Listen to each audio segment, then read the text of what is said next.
I haven't saw a therapist or anything, so most days I'm happy. Most days, well, I could just, to sum it up, it's a mix of emotions. So I have random times where I feel angry. A lot of, I wouldn't say sadness. It's, I have feelings of being grateful that I am still here. You've made a miraculous recovery. Tell us what you've been through. I really just can say I'm just grateful to be here, and it's just like sometimes unreal. Do you remember the moment you first woke up in the hospital? Everybody was around me. Well, when I first woke up, like I said, I didn't want to be there. I kept telling my mom I want to go home. I had never been in a hospital like that, but I remembered what happened because when I was up the whole time after I got shot in the head, and I called my mom and told her what happened and to come. You called your mom after you were shot? Yeah.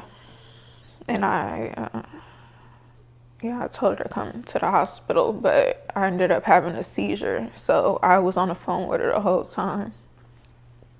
And so you knew exactly what had happened and why you were in the hospital. Mm-hmm. Yeah, but everybody was around me. My mom, my aunts, my grandma. I know you said you knew why you were in the hospital, but did you understand the extent of your injuries and what you had survived? Yes, I did. I was up for the whole thing. I felt the sting in the back of my head. I felt myself falling, and the person I was with picked me up, and we got in the car. But it was like a scary movie, really. Ironically, it was Halloween night.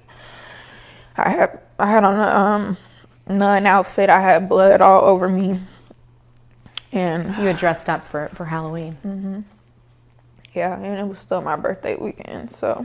You had just turned 24. Yeah. So, like any other 24-year-old, I was just out partying and celebrating because I really never dressed up for Halloween, and that was something I was excited about. Did you know the people there that night? Did you know Takeoff was there?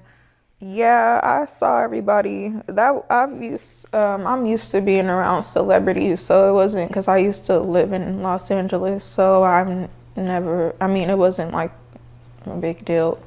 It was just more so like just a regular party. And had you been there the whole night, or what time did you get to the bowling alley? It was after hours, so I got there around maybe 12 or maybe 1 o'clock because we had been to a few places. Like I said, we were celebrating my birthday still, and it was Halloween's. And I told the person I was with I wanted to, hang out tonight because I have my costume and I looked cute. So,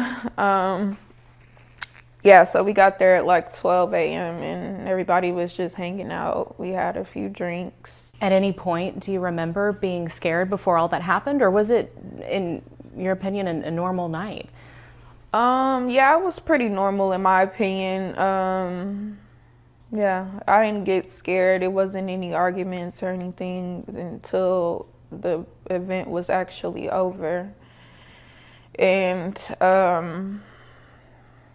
that's when I knew something was wrong after the fact, because I thought these people that were arguing was just playing from, like I said, the energy that was in the room before. Everybody was around the table playing a game of dice, so I thought it was just like, some friendly banter. But that argument or that arguing was kind of your first sign that something was going on. Yeah, because Quavo, he was upset. So I noticed that something was wrong whenever I noticed that he was really upset and he was finna leave. So the party wasn't finna keep going on. And I saw whenever everything broke out and I tried to run, but I didn't go that far. So Yeah, it was really like a movie, like shooting all the way until I got down the escalator into the car, and I'm just telling the person I'm with like I'm scared, like, and I knew something happened to me from falling and feeling that stinging sensation. So you were actually running away when you were shot. Is that fair to say? Yes.